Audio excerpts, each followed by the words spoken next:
tahun misi memberikan bantuan hukum gratis di Kopi Joni di Jakarta. Di samping walaupun saya banyak perkara-perkara internasional. Dalam bulan terakhir ini tiba-tiba itu acara sangat bermanfaat sehingga diformalkanlah namanya menjadi Hotman 911 seperti di Amerika. Dan ternyata sangat dapat tanggapan dari masyarakat. Kita udah ke Palembang, ke Bali, dan kebetulan ada misi kali ini ke Jawa Timur. Sehingga tentu kita harus pertama sowan dulu sama penguasanya, gitu kan. Siapa tahu program ini nanti kita sering berlanjut, dibantu oleh Pemda kan bagus gitu loh. Karena saya melihat, saya udah 36 tahun jadi pengacara, bahwa yang sekarang ini bukan lagi sekedar mencari keadilan, tapi sudah pengais keadilan. Betapa mahalnya keadilan itu, terutama bagi rakyat kecil. Betapa mahalnya gitu loh. Jadi mudah-mudahan kita tidak memang mencari popularitas, ada niat spontan, ya tanpa ada maksud apa-apa. Kira-kira itu aja Bu. Jadi hari ini kita akan ada juga di jalan apa tadi?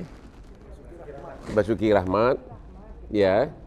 Katanya sudah ada 30 orang yang berperkara, ya. Cuma kadang-kadang dari sebagian ada juga yang datang orang kaya gitu loh. Ya, jadi itulah kira-kira Bu. Jadi nanti kalaupun di kemudian hari perlu juga bantuan kita atau apa, kita dengan senang datang kalau dipanggil oleh Ibu Gubernur. Seperti saya bilang, saya kebetulan udah ketemu beliau ini di Tebu Ireng. Saya udah, walaupun saya satu kampung sama Pak Simajuntak ini, saya udah ceramah di Tebu Ireng, diundang Gus Solah, saya dikasih gelar di sana dengan Lord Gus. Terus sama Akil Sirat saya dikasih gelar Lora. Saya juga ceramah di Lirboyo. Waktu meninggal pun Gus Solah, saya batalkan liburan saya dari Bali terbang ke Tebu Ireng, ketemu ibu juga waktu itu. Saya lihat di masjid, orang kan pada sholat jenazah, itu Bang Hod yang gitu. Yang lebih lucu, agak sedikit lucu, saya pakai sepatu mahal Bu waktu itu. Jadi kan masuk ke daerah kuburan harus buka sepatu, saya buka. Saya nggak berani nitip, saya kantongin. Pas saya kantongin hilang satu. Hilang satu, sementara saya harus nyari di kaki para ustadz. Jadi saya harus muter-muter di antara paha sama sarung. Dan akhirnya dapat sepatunya. Yang lucunya lagi, pas saya di suatu mall ketemu dengan bapak-bapak. Saya kan dulu yang ustadz, sepatu bapak ketemu di bawah sarung saya. Pakai jas Pak. Saya harus muter-muter begitu lagi sibuk acara penguburan. Karena saya taruh sepatu saya begini, saya taruh di mana? Orang penguburannya sempit gitu kan. Nah itulah pengalaman di sana Bu. Jadi sekali lagi Bu, tadi makanannya sangat berkesan. Kita juga berterima kasih ketulusan Ibu menerima kita sampai ada foto begini. Kita jadi agak malu juga nih, emang kita bisa apa gitu loh. Kira-kira itu aja Bu. Jadi mungkin untuk program berikutnya, kalau memang Ibu Gubernur atau Pemda Jawa Timur butuh misalnya tim pengacara dari Jakarta, kita dengan senang hati Bu. Ya, kira-kira begitu Bu. Terima kasih. Jadi Pemprov ini sejak kami itu memang ada program untuk bantuan hukum bagi orang miskin. Tapi anggarannya kecil. Memang yang bisa mengakses ya sedikit sekali. Dulu kita disupport oleh teman-teman LBH yang pro perempuan dan anak. Komandannya baru apa? Mbak Hamidah, Dr. Hamidah. Jadi waktu COVID kemarin itu wafat, jadi belum ada gantinya.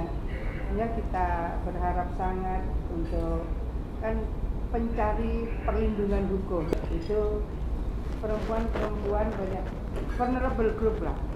Jadi vulnerable group bisa perempuan, bisa lansia, bisa disable, bisa anak-anak.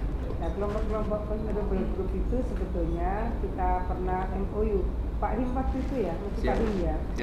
MOU dengan beberapa LBH untuk bisa memberikan perbantuan bukan pro bono amat sih ya, tapi yang murah gitu. kalau ada Bang Hotman lalu Pro Bono ini kan angin surga nih, bukan angin surga dalam artian ada harapan dan tentu kemakmuran dan keadilan ini kan harus berseiring. Jadi kalau orang bilang adil makmur, makmur dalam keadilan, adil dalam kemakmuran, ini memang harus berseiring. Kalau boleh kami nanti mendapatkan support di titik mana secara reguler orang boleh datang, kemudian mereka bisa mendapatkan pola-pola bantuan hukum yang memungkinkan bisa memberikan perlindungan dan kepastian hukum. Luar biasa kalau ada Pak Sahat ini, sangat banyak hal beliau support kami, dan kalau mungkin nanti bisa menjadi bagian dari penguatan itu Pak Sahat ya. Mungkin sebelum ditambahkan, jadi salah satu kekuatan kita punya misi adalah setiap apapun yang kami viralkan, karena kebetulan saya sangat kuat di media sosial dan seluruh media langsung menjadi viral, dan ternyata kalau sesuatu kasus viral menjadi perhatian dari pejabat yang terkait. Contoh kasus pertama yang dalam bulan ini aja, kasus seorang ibu naik Mercedes-Benz mencuri coklat di minimarket. Malah disomasi itu si penjaga toko dan sampai suruh minta maaf dan seperti biasa langsung dikirim videonya ke saya langsung viralkan dari Bali, langsung heboh. Terus yang kedua yang itu loh, saya profesi anggota DPRD Palembang pukulin cewek di pom bensin gara-gara nggak mau motong antrian. Udah sebulan dilapor polisi, nggak ada tanggapan. Sesudah saya viralkan, kebetulan kan saya kliennya dia dari Gerindra, Bu. Kebetulan ya Prabowo sama Hasim klien saya lama waktu jadi pengusaha. Langsung dipecat, langsung malah jadi dari Gerindra. Yang ketiga, Bu, yang dalam bulan ini semua juga yang lomba maraton internasional di Bali. Waktu finish dia langsung dapat hadiah, ada tulisan duit sekian ratus juta. Waktu nagih nggak dikasih. 3 orang asing, bayangkan Pak, itu nama bangsa. Ada Koni lagi, Bu. Ya, itu kita viralkan langsung beres. Waktu itu Menteri Pariwisata juga ikut membantu. Yang terakhir yang paling besar yaitu yang Gontor, yang santri meninggal. Sudah 2 minggu waktu anaknya dikirim dalam keadaan sudah meninggal, katanya sakit. Waktu dibuka kain kafan ternyata darah semua. 2 minggu ditanya selalu sakit. Pas kita ke Palembang ya begitulah, langsung viral, langsung polisi bergerak, langsung ditangkapin semua. Ya kira-kira jadi kita terutama adalah pressure dari media sosialnya. Itu kira-kira, Pak. Pak Sahat ya.